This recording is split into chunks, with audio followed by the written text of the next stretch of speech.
Kita berdoa. Tuhan, kami bersyukur untuk jalan salib yang Engkau rela lalui ya Tuhan, demi menyelamatkan dan menebus kami dari dosa dan melewatkan kami dari murka Allah. Tuhan, pada minggu ini, biarlah kami boleh semakin dibawa kepada sebuah perenungan dan pemaknaan yang lebih mendalam, sehingga kami boleh mengikuti jejak teladan indah yang telah Engkau tinggalkan bagi kami. Berkatilah waktu ini ya Bapa, hadirlah di tengah-tengah kami dan berbicaralah kepada setiap kami. Sebab kami ini anak-anak-Mu telah siap untuk mendengar firman. Kami bersyukur dan berdoa di dalam nama Tuhan Yesus. Amin. Silakan duduk, Bapak Ibu, jemaat yang dikasihi Tuhan, Shalom. Kita sudah masuk ke minggu Prapaskah, Minggu Palem hari ini.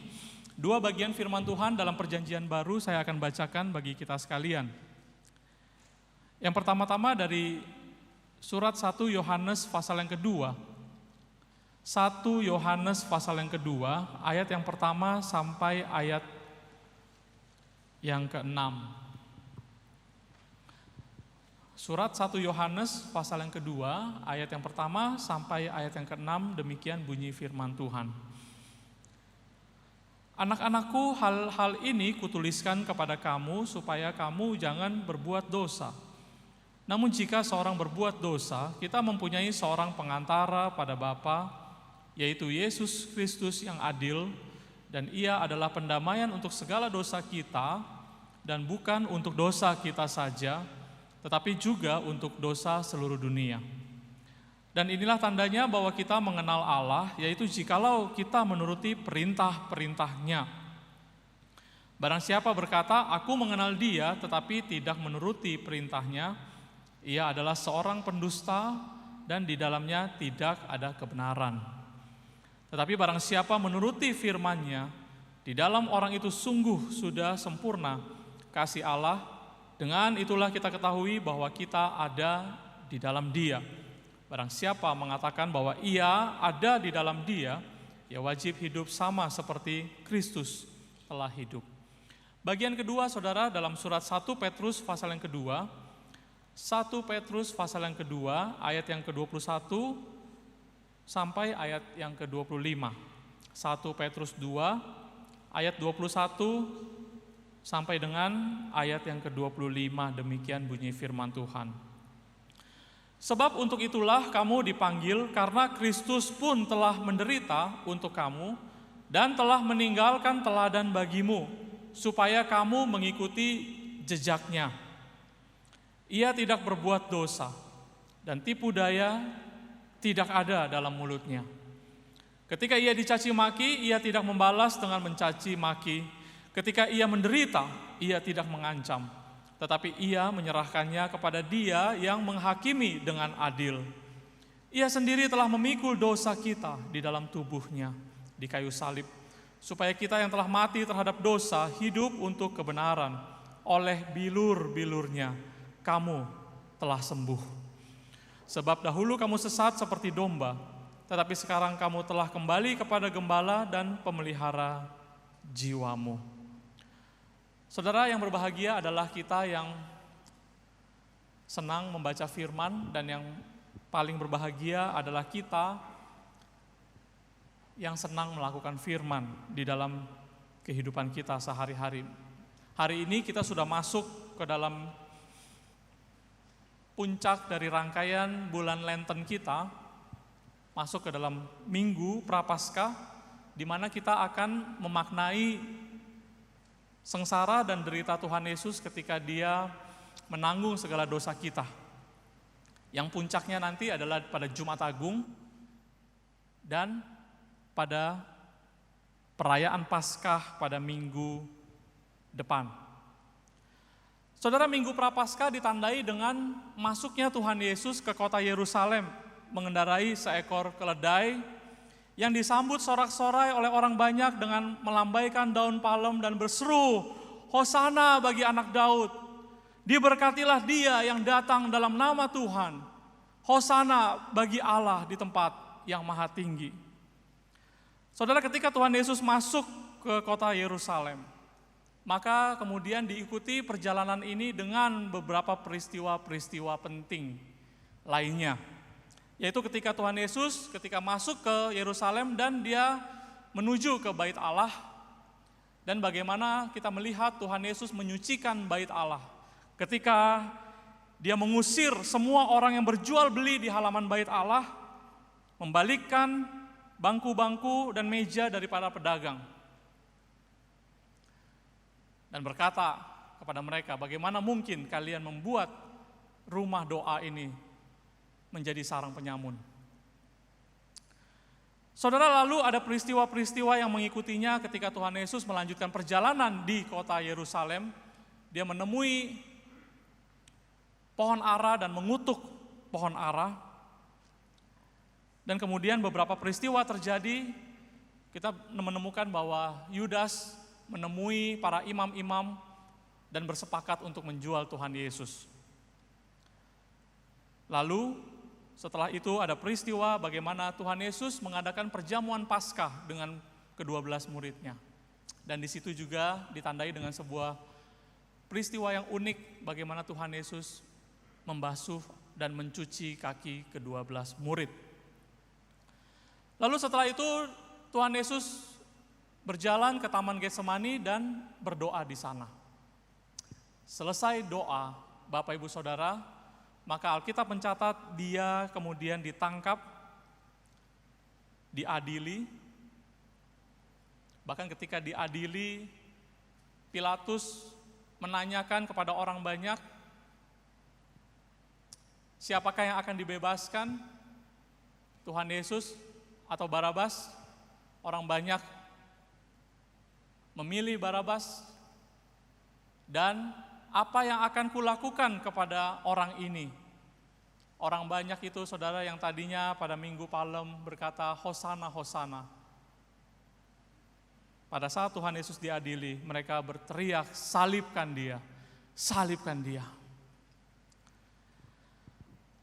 Maka mulai dari pengadilan-pengadilan sesat itu, Tuhan Yesus kemudian mulai disiksa, dianiaya, dan mulai menjalani jalan salib menuju bukit Golgota. Dan perjalanan Tuhan Yesus di kota Yerusalem itu berakhir ketika Tuhan Yesus digantung di atas kayu salib. Saudara, hari ini saya rindu mengajak kita semua untuk merenungkan dan mendalami jejak langkah Tuhan Yesus, untuk kemudian kita boleh mengikuti teladan-teladan indah yang sudah Dia tinggalkan buat kita. Saudara, beberapa orang, anak-anak Tuhan mencoba ingin meresapi jejak Tuhan Yesus dengan menjalani jalan salib yang pernah dilalui oleh Tuhan Yesus, atau menapaki jalan-jalan yang pernah ditelusuri Tuhan Yesus selama Tuhan Yesus hidup di kota Yerusalem. Ya, jadi banyak orang yang pergi untuk berziarah, menelusuri perjalanan tempat-tempat yang pernah dilalui oleh Tuhan Yesus selama Tuhan Yesus hidup di dalam dunia ini. Sehingga bisa memahami situasi budaya lokal dan memahami kenapa Tuhan Yesus mengatakan ini pada saat itu. Saudara, hari ini baik ya kalau ada kesempatan, kalau ada dana, ada kesehatan, boleh-boleh saja kita bisa pergi ke tanah Palestina, kita jalan di kota Yerusalem. Tetapi apakah itu yang dimaksud dengan mengikuti jejak Kristus? Saudara, sebagian orang lagi mencoba memaknai penderitaan Kristus dengan cara apa, saudara? Ini agak ekstrim. Dengan cara pada peringatan Jumat Agung, mereka mau digantung di atas kayu salib. Seperti Tuhan Yesus. Sehingga mereka bisa merasakan penderitaan dan hinaan yang dialami oleh Tuhan Yesus. Paling tidak, mereka rindu untuk mengalaminya. Saudara, praktek seperti ini tuh dilakukan di beberapa negara seperti Filipina dan di India. Tapi sekali lagi pertanyaan yang sama, apakah itu yang Tuhan Yesus kehendaki untuk kita lakukan? Kalau kita mau mengikuti jejak langkah kaki Tuhan Yesus. Lalu sekarang bagaimana kita memahami firman Tuhan yang kita baca tadi, agar kita dapat mengikuti teladan Kristus, mengikuti jejaknya. Maka kalau kita mau lebih jelas tentang perjalanan kehidupan Tuhan Yesus, maka kita harus tanya kepada dua murid Kristus Yesus yang paling dekat dengan dia, yaitu Yohanes dan Petrus. Kenapa, saudara? Yohanes dan Petrus adalah dua dari beberapa murid yang ada dalam lingkaran dekat Tuhan Yesus. Saudara ingat ketika Tuhan Yesus berdoa di Taman Getsemani, ketika Tuhan Yesus dengan penuh tekanan, pressure, dan dia tahu jalan setelah ini adalah jalan salib yang begitu susah. Dia perlu space dan ruang untuk dia berdoa bersama dengan Tuhan. Tetapi dia ajak 3 muridnya, saudara. Yohanes, Petrus, dan Yakobus. Maka kita dapat melihat bahwa Yohanes dan Petrus adalah 2 murid yang paling sering bersama-sama dengan Tuhan Yesus. Yang diperbolehkan Tuhan Yesus untuk melihat dengan lebih dekat bagaimana kehidupannya di dalam dunia ini. Maka dari 2 perikop yang tadi kita baca, kita menemukan bagaimana kesaksian dari Yohanes dan Petrus mengenai apa sih teladan yang paling penting yang ditinggalkan Tuhan Yesus untuk dapat kita ikuti bersama-sama. Yang pertama, saudara, kita mendapati bahwa yang perlu kita ikuti adalah jejak kekudusan Kristus. Jejak kekudusannya. Ketika Rasul Yohanes berkata, barang siapa mengatakan bahwa ia ada di dalam dia, ia wajib hidup sama seperti Kristus telah hidup. Dan kehidupan apa yang Yohanes saksikan sendiri yang terdapat pada diri Kristus dengan mata dan kepalanya sendiri adalah bagaimana Kristus menjaga hidupnya kudus di hadapan Tuhan. Inilah message utama, pesan utama bagi surat yang dituliskan Yohanes kepada jemaatnya pada saat itu. Dia tuliskan, anak-anakku, hal ini kutuliskan kepadamu. Tujuannya apa, saudara? Supaya kamu jangan berbuat dosa. Yang Yohanes lihat dalam diri Kristus adalah hidupnya yang suci dan kudus, saudara. Ini juga yang dilihat oleh Rasul Petrus. Ketika Petrus berkata, ia tidak berbuat dosa dan tipu daya tidak ada dalam mulutnya. Saudara, kita lihat kesaksian kedua murid ini sinkron, bukan? Yohanes mengatakan kepada kita, jangan kita berbuat dosa. Karena Kristus telah meninggalkan teladan yang indah buat kita. Petrus juga mengatakan, ia tidak berbuat dosa, tipu daya tidak ada dalam mulutnya. Maka kalau hari ini kita katakan kita adalah murid Kristus, maka sebagai pengikut Kristus, pelajaran pertama yang harus kita ikuti adalah kekudusan hidup dari Kristus. Kita yang telah menerima Tuhan Yesus sebagai Tuhan dan Juru Selamat, seharusnya tidak lagi hidup di dalam dosa. Walaupun sebagai manusia yang lemah kita bisa lagi jatuh dalam dosa, tentu saja. Tetapi Roh Kudus yang ada dalam hati kita, saudara, itu akan menggelisahkan kita, menegur kita, sehingga kita tidak bisa lagi menikmati dosa walaupun kita masih harus jatuh ke dalamnya karena kelemahan kita. Itu akan membuat kita jera dan kapok dan kita akan berusaha untuk tidak lagi jatuh di dalam dosa. Karena manusia bebas dari dosa itu adalah rencana agung Tuhan. Itulah sebabnya Tuhan Yesus dikirim untuk menyelesaikan masalah dosa ini. Dan Kristus diberikan bukan hanya untuk menyelamatkan kita dari dosa, tetapi menjadi contoh bagi kita bahwa ada loh orang yang bisa hidup dalam dunia ini menjaga hidupnya sedemikian rupa untuk tidak jatuh di dalam dosa. Saudara, kemudian kita berpikir, terang aja Tuhan Yesus bisa untuk tidak berdosa. Kan dia Tuhan yang maha kudus. Tetapi saudara jangan salah, Tuhan Yesus adalah Tuhan. Di saat yang bersamaan, dia juga adalah manusia yang terdiri dari daging dan darah. Dia adalah manusia yang bisa merasakan lapar, haus. Dia adalah manusia yang bisa merasakan sedih. Dan dia bisa menangis. Itulah sebabnya saudara, kitab Ibrani berkata, ia adalah imam besar kita yang dapat merasakan kelemahan-kelemahan manusia. Ia juga dicobai, tetapi dia tidak berdosa. Nah, saudara, yang menarik di sini adalah bagaimana Yohanes dan Petrus melihat guru agung mereka. Tuhan Yesus adalah guru yang berbeda dengan guru-guru yang lainnya. Saudara, pernahkah kita berpikir, bukankah Yohanes dan Petrus juga adalah saksi bagaimana Tuhan Yesus pernah mendemonstrasikan peristiwa-peristiwa yang luar biasa? Tuhan Yesus ini berbeda sama guru yang lain. Tuhan Yesus mengajar dengan hikmat ilahi, saudara. Tuhan Yesus berani berbicara dengan siapa saja. Tuhan Yesus bisa menyembuhkan sakit penyakit. Tuhan Yesus bisa mengusir setan.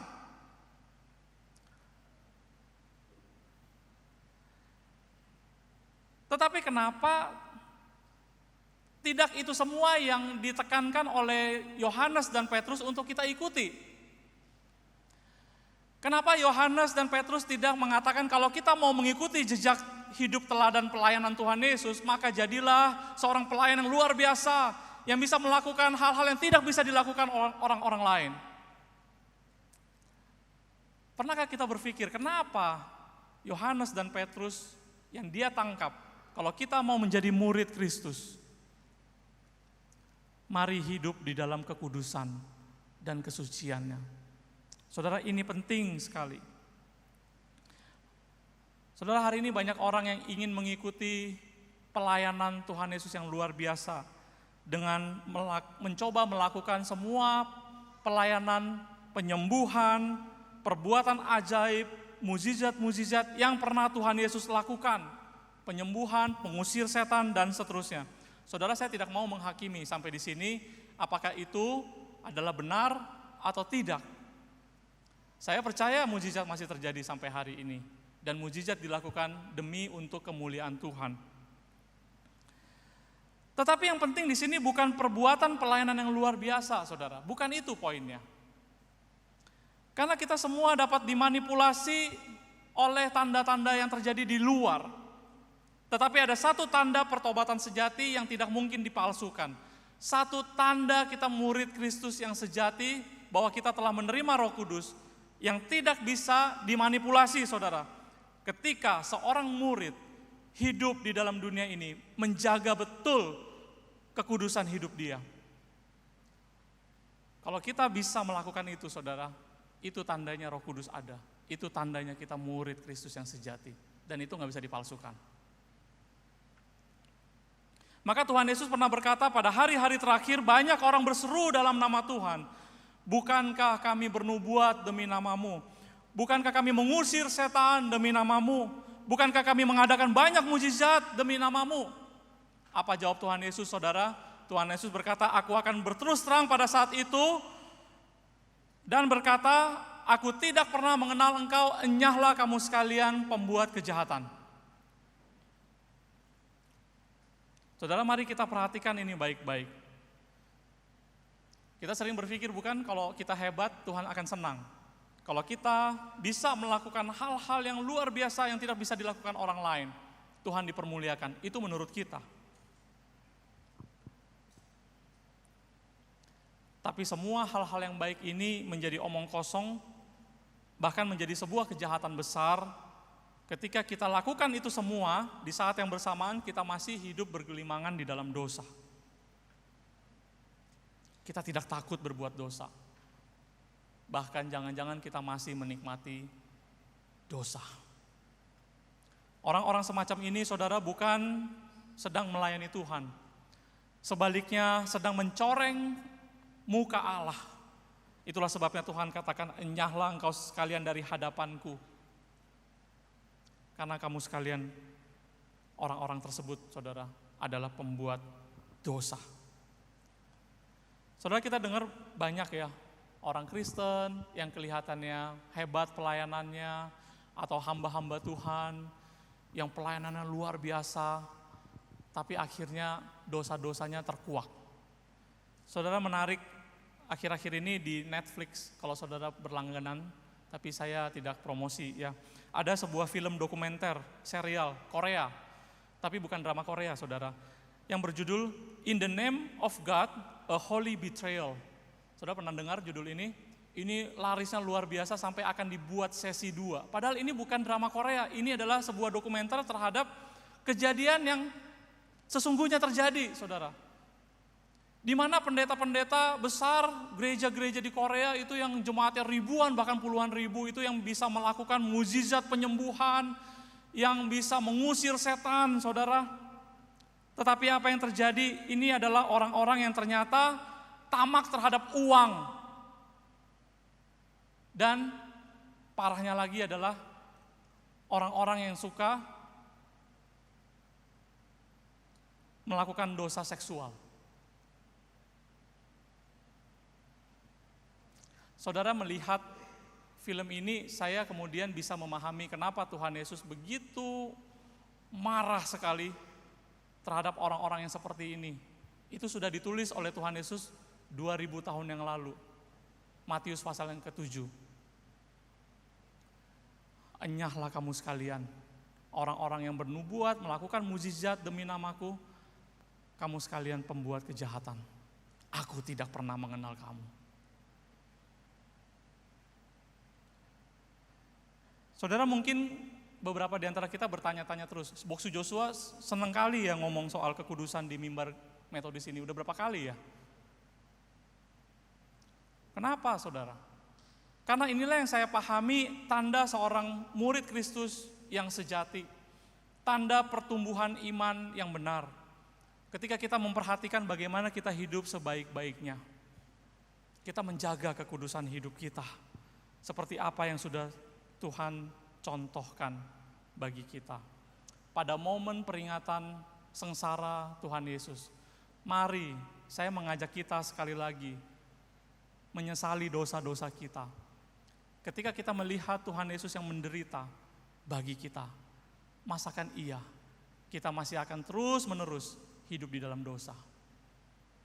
Mari kita ikuti jejak kekudusan Kristus, saudara. Yang kedua, hal kedua yang penting sekali dilihat, disaksikan oleh Rasul Yohanes dan Rasul Petrus dari sang guru agung mereka adalah ketaatan Kristus. Jadi jejak kedua yang perlu kita ikuti adalah jejak ketaatan Kristus. Ketaatan Kristus dalam menjalankan kehendak Bapa di sorga. Saudara, Yohanes berkata demikian, inilah tandanya bahwa kita mengenal Allah, yaitu jikalau kita menuruti perintah-perintahnya. Barang siapa berkata, aku mengenal dia, tetapi ia tidak menuruti perintah-perintahnya, ia adalah seorang pendusta, dan di dalamnya tidak ada kebenaran. Saudara, Kristus adalah teladan terbaik bagi kita untuk melihat ada seseorang yang bisa taat sepenuhnya kepada perintah dari kehendak Bapa. Yohanes berkali-kali mencatat dalam Injil Yohanes, saudara, bagaimana Tuhan Yesus adalah seorang yang sungguh-sungguh taat melakukan persis apa yang Tuhan kehendaki untuk dia lakukan. Di dalam Yohanes pasal yang keempat misalkan, ketika murid-murid mencari makanan untuk Tuhan Yesus, di sumur Tuhan Yesus ketemu dengan seorang perempuan Samaria, dan Tuhan Yesus meminta minum kepada perempuan itu. Singkat cerita, perempuan itu dimenangkan oleh Tuhan Yesus. Perempuan itu kemudian kembali ke Samaria dan menceritakan dia telah bertemu dengan Sang Juru Selamat dan memberitakan Injil di Samaria. Lalu selesai dari situ, murid-murid kembali dan mengira perempuan itu telah memberikan makanan kepada Tuhan Yesus. Padahal murid-murid tadi pergi untuk mencari makanan untuk Tuhan Yesus. Tuhan Yesus bilang, aku sudah kenyang. Bagaimana kamu bisa kenyang? Tuhan Yesus berkata, sebab makananku adalah melakukan kehendak Dia yang mengutus aku. Saudara, Yohanes saksi dekat melihat betul seorang yang namanya Yesus itu adalah orang yang begitu taat kepada kehendak Bapa. Dan apa yang Yohanes saksikan ini bukan hanya ketika dia dalam pelayanan berkeliling untuk melakukan kehendak Bapa. Sampai di atas kayu salib, saudara. Ketika Tuhan Yesus digantung di atas kayu salib, hanya satu murid yang masih tinggal di situ, yaitu Rasul Yohanes. Dikala murid-murid yang lain sudah tercerai-berai kemana-mana. Dan saudara tahukah apa yang Yohanes lihat di hadapan matanya ketika Tuhan Yesus yang disalib itu mencucurkan darahnya dengan kepala tertunduk, saudara, menahan sakit di atas kayu salib. Apa yang dilihat oleh Rasul Yohanes? Yang Yohanes lihat adalah ini adalah totalitas dari sebuah ketaatan kepada kehendak Bapa.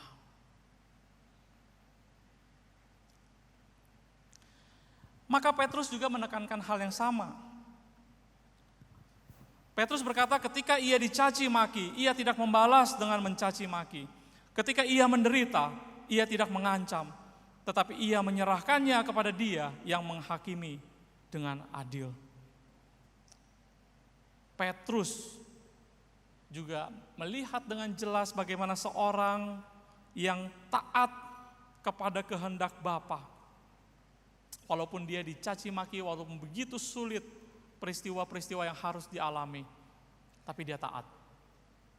Dia hanya menyerahkan kepada Allah Bapa penghakiman yang akan menghakimi dengan adil. Saudara, ini ketaatan adalah sebuah penaklukan diri kepada kehendak Allah yang sulit sekali untuk kita lakukan. Maka Tuhan Yesus pernah memperingatkan kita, bukan? Tuhan Yesus pernah berkata, orang yang mendengarkan pengajaranku dan melakukannya, ia seperti orang yang bijaksana, yang mendirikan rumahnya di atas batu. Kemudian datanglah hujan, angin, banjir, tetapi rumah itu tidak roboh karena didirikan di atas batu yang kokoh.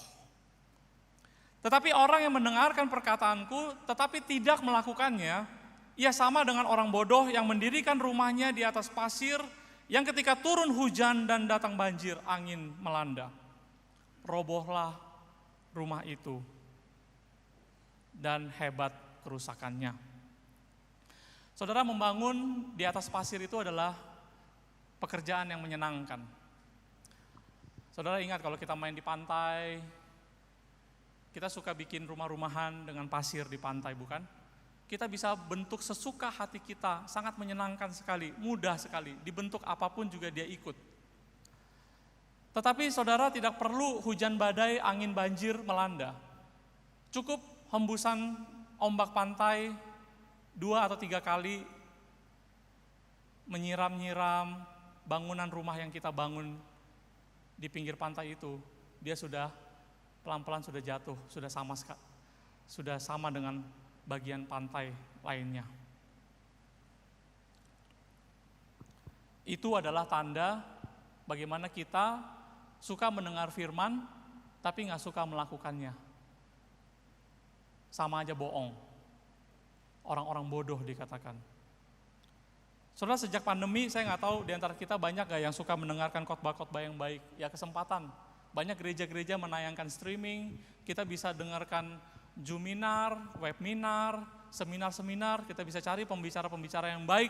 Bahkan ada yang beribadah 1 hari Minggu, beberapa ibadah. Buka sana, buka sini, saudara. Saudara, banyak mendengarkan, itu baik. Karena firman Tuhan berkata, iman timbul dari pendengaran firman. Roma 10:17. Tetapi iman juga perlu ruang untuk bertumbuh, saudara. Dengan cara apa? Dengan cara melakukan firman itu di dalam apa yang sudah kita imani. Kalau kita nggak melakukan, saudara, maka itu sama dengan tidak ada gunanya. Misalkan saudara kita mau belajar renang, kita nonton di YouTube, tutorial belajar renang. Kita banyak pengetahuan, kita baca buku, kita tanya guru renang yang terbaik. Tapi selamanya saudara kita nggak pernah masuk ke dalam kolam dan mencoba melatih, selamanya kita nggak akan bisa berenang, saudara.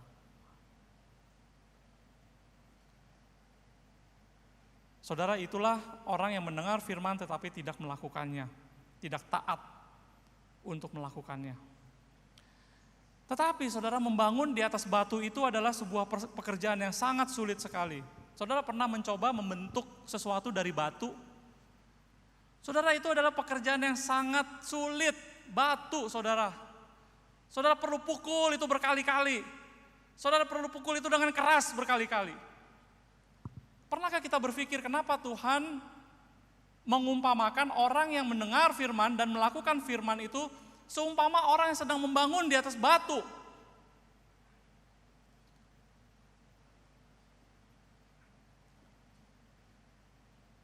Karena sekeras itulah juga hati kita, saudara. Sekeras itu juga pikiran kita, sekeras itu juga karakter dan kebiasaan-kebiasaan kita yang sudah terbentuk selama ini. Kerasnya seperti batu. Dan itu perlu effort yang luar biasa untuk dapat membangun kembali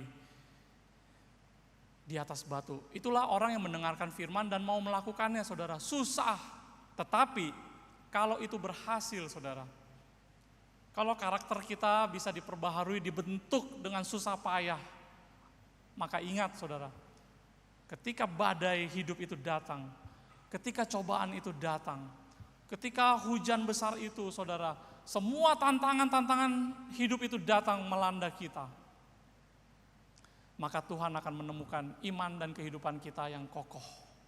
Karena apa, saudara? Karena kita sudah mencoba melakukan, kita sudah taat kepada apa yang Tuhan kehendaki. Saudara, perlu penyangkalan diri yang luar biasa untuk kita taat kepada kehendak Tuhan. Dan itulah yang Tuhan Yesus telah contohkan buat kita. Sehingga ketika Tuhan Yesus memanggil para murid, Tuhan Yesus berkata, barang siapa mau menjadi muridku, mari. Dia harus menyangkal diri, dia harus memikul salib, mari ikutlah aku. Menjadi murid itu sama dengan penyangkalan diri, saudara. Dan inilah teladan yang Tuhan Yesus berikan buat kita. Doa yang Tuhan Yesus naikkan ketika dia ajarkan kepada kita, jadilah kehendakmu di bumi seperti di sorga.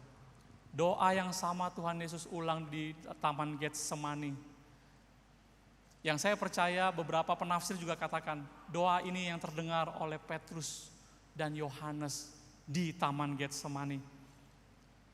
Ketika Tuhan Yesus berkata, ya Bapakku, jikalau sekiranya cawan ini boleh berlalu dari hadapanku, tetapi bukan kehendakku, melainkan kehendak-Mu lah yang terjadi. Saudara, pergumulan apapun yang sedang kita alami saat ini, kalau kita menyerahkan itu semua kepada kehendak Tuhan, kita percaya itulah yang terindah. Biarlah itu yang terjadi. Kita minta Tuhan agar kita boleh taat, menyangkal diri kita untuk taat kepada kehendak Tuhan dan menjalankannya. Yang terakhir, saudara, apa yang dilihat oleh kedua murid yang dekat ini, yang kemudian dicatat dan diminta kepada kita semua orang-orang percaya yang mau jadi murid Kristus untuk mengikuti jejak teladan kehidupan Kristus, yaitu adalah jejak hatinya Tuhan, jejak kasihnya Tuhan. Yang Yohanes lihat dan yang Petrus lihat selama dia mengikuti Sang Guru Agung ini adalah orang yang punya hati. Kristus Yesus ini adalah orang yang punya kasih. Itu yang dilihat oleh mereka, dan itu yang diminta kepada kita semua murid-muridnya untuk mengikuti teladan Kristus. Setiap murid Kristus harusnya adalah orang-orang yang punya hati dan orang-orang yang punya kasih.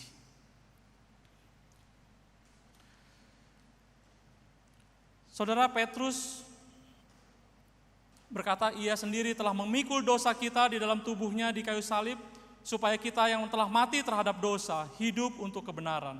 Oleh bilur-bilurnya, kamu telah sembuh. Petrus melihat orang yang punya hati seperti ini, yang hari-harinya diisi dengan apa, saudara? Dengan kesibukan yang luar biasa, berkeliling dari kota ke kota, untuk berkhotbah, untuk kemudian mengusir setan, untuk kemudian menyembuhkan orang dari sakit penyakit mereka.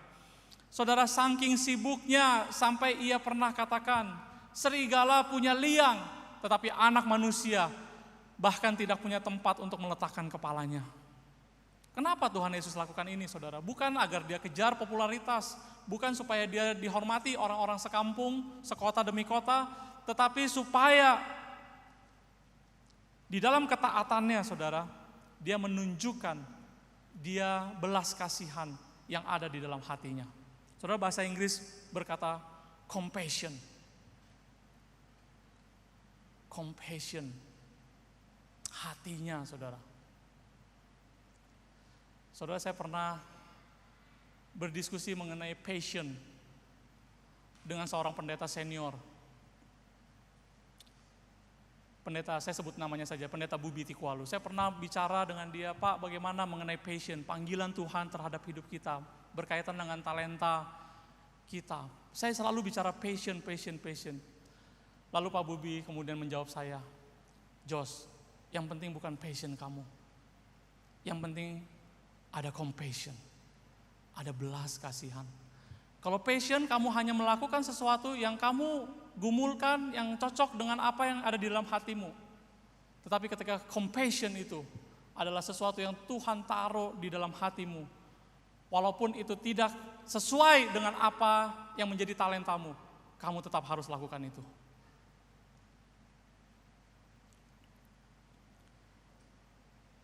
Injil Markus pasal yang ke-6 mencatat, tergeraklah Tuhan Yesus oleh belas kasihan.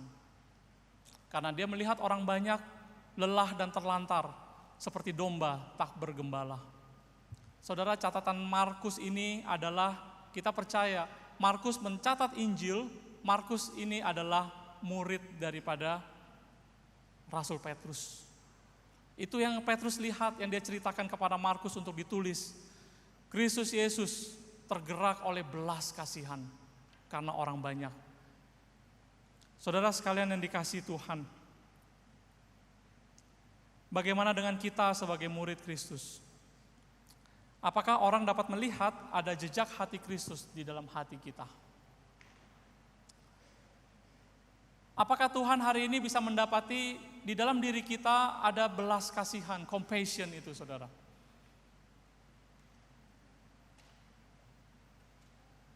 Itulah hati Tuhan Yesus. Dia bersedia memikul dosa kita. Dia bersedia menanggung derita, sengsara yang tidak sanggup untuk kita tanggung. Supaya di dalam kesakitannya, di dalam luka-luka dan bilur-bilurnya, kita boleh sembuh. Apakah kita bisa mengasihi, telah memiliki hati seperti Tuhan Yesus? Ini adalah hal yang sulit, saudara. Tiga-tiganya ini semuanya tidak ada yang mudah. Kita berdoa pada Tuhan Yesus. Ketika kita melihat minggu sengsara Tuhan Yesus, mari yang kita lihat adalah hati kasihnya Tuhan. Dan marilah kita belajar untuk mengikuti teladan yang indah ini. Saya tutup dengan sebuah cerita.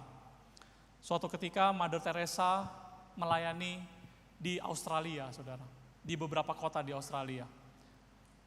Tujuannya untuk melantik biarawati yang muda, yang baru dilantik, untuk memberikan briefing, untuk memberikan pembinaan bagi para biarawati yang baru ini. Nah, selama di Australia ada seorang pemuda tahu kehadiran Mother Teresa dan dia ikutin terus dengan harapan barangkali ada waktu yang dia bisa berbicara langsung dengan Mother Teresa. Dia mau belajar bagaimana melayani seperti Mother Teresa. Tetapi saudara, kesempatan itu tidak pernah ada. Karena Mother Teresa begitu sibuk luar biasa. Dia memberikan pengarahan, dia melatih, dia memberikan pembinaan. Selesai itu, dia adakan pertemuan lagi dengan beberapa kelompok. Dia mengadakan pertemuan-pertemuan. Bahkan untuk makan aja waktunya sedikit sekali. Dia bicara lagi dengan beberapa kelompok orang. Dan dia mengadakan pelatihan lagi. Begitu dia berpindah dari kota ke kota. Dan pemuda ini mengikutinya terus. Sampai suatu ketika dia sudah selesaikan pelayanan di Australia, dia mau terbang menuju ke Papua Nugini dari Australia. Saudara, pemuda ini orang Australia, kesempatan dia sudah habis. Tapi ketika dia tahu Mother Teresa sedang bergegas meninggalkan tempat itu, di acara tempat seminar itu, habis ini dia mau ke bandara dan dia akan terbang ke Papua Nugini. Sambil berjalan, saudara, pemuda ini kemudian ambil kesempatan terakhir, sambil berjalan mendekati Mother Teresa dan berkata, Mother Teresa, boleh enggak saya beli tiket ke Papua Nugini dan duduk di sebelah Anda? Saya perlu sekali bicara dengan Anda, supaya saya bisa belajar bagaimana hati melayani seperti Anda, supaya saya bisa belajar banyak meneladani pelayanan Anda yang luar biasa, dapat memahami isi hati Anda. Sambil jalan, saudara. Lalu Mother Teresa melihat pemuda ini begitu antusias sekali. Dan dia berkata kepada pemuda ini, kamu punya uang untuk beli tiket ke Papua Nugini? Oh, itu mudah, itu gak masalah. Saya akan pergi saja untuk berbicara dengan Anda. Habis itu saya pulang kembali ke Australia. Lalu Mother Teresa berkata demikian kepada pemuda ini, kalau demikian, lebih baik pakai uang itu. Dan kamu pikirkan orang-orang yang kamu tahu sedang kesusahan, kesulitan, mungkin kena sakit penyakit yang susah, kamu pakai uang itu untuk membantu orang itu. Dan waktu yang telah kamu habiskan untuk mengikuti saya selama ini, lebih baik kamu pakai untuk memperhatikan orang-orang yang sedang lesu, memberi semangat dan perhatian bagi mereka yang sedang sakit. Kalau kamu lakukan itu, kamu akan belajar jauh lebih banyak daripada hal yang bisa saya ceritakan kepada kamu selama perjalanan dari sini ke Papua Nugini. Dan kalau kamu lakukan itu, kamu akan mengerti apa isi hati saya. Bahwa saya sedang mengikuti teladan Kristus yang telah Dia lakukan bagi kita. Saudara sekalian dikasih Tuhan, sebagai murid Kristus, marilah kita belajar untuk mengikuti jejak yang telah Tuhan Yesus tinggalkan buat kita. Mari kita ikuti jejak kekudusannya, saudara. Mari kita ikuti jejak ketaatannya. Mari kita ikuti jejak hatinya. Kalau itu kita lakukan, saudara, percayalah iman kita akan bertumbuh. Semakin kuat dan kokoh menghadapi situasi dunia yang semakin kacau balau ini, saudara. Kita punya iman yang kokoh berdasarkan anugerah Tuhan. Kita boleh menyatakan kasih Tuhan di tengah-tengah dunia yang gelap ini, sehingga ada terang Tuhan yang dipancarkan melalui kehidupan saudara dan saya. Amin. Mari kita berdoa. Tuhan, terima kasih untuk kebenaran firman yang telah kami dengarkan. Bawalah kami ya Tuhan lebih mendekat kepada jejak kaki-Mu di dalam minggu sengsara yang akan kami sungguh-sungguh peringati sepanjang minggu ini sampai minggu yang akan datang. Tuhan, berkatilah kami. Kami rindu Tuhan, semakin hari kami boleh semakin bertumbuh di hadapan-Mu. Kami rindu ya Tuhan, semakin hari kemuliaan Tuhan semakin nampak dan jelas di dalam melalui hati kami. Itulah sebabnya kebenaran firman-Mu yang telah kami dengar, mohon Roh-Mu yang kudus materaikan dalam hati kami, dan Roh-Mu yang kudus juga memampukan kami untuk melakukannya. Ya Tuhan, sebentar jikalau kami akan berbagian dalam meja perjamuan kudus, Tuhan berkatilah setiap kami. Kami tidak layak, ampunilah segala dosa dan kesalahan kami ya Tuhan yang kami sesali. Biarlah Tuhan, atas undangan-Mu sendiri, kami boleh berbagian untuk menerima sakramen yang kudus ini. Kami berdoa, berseru di dalam nama Tuhan Yesus. Amin.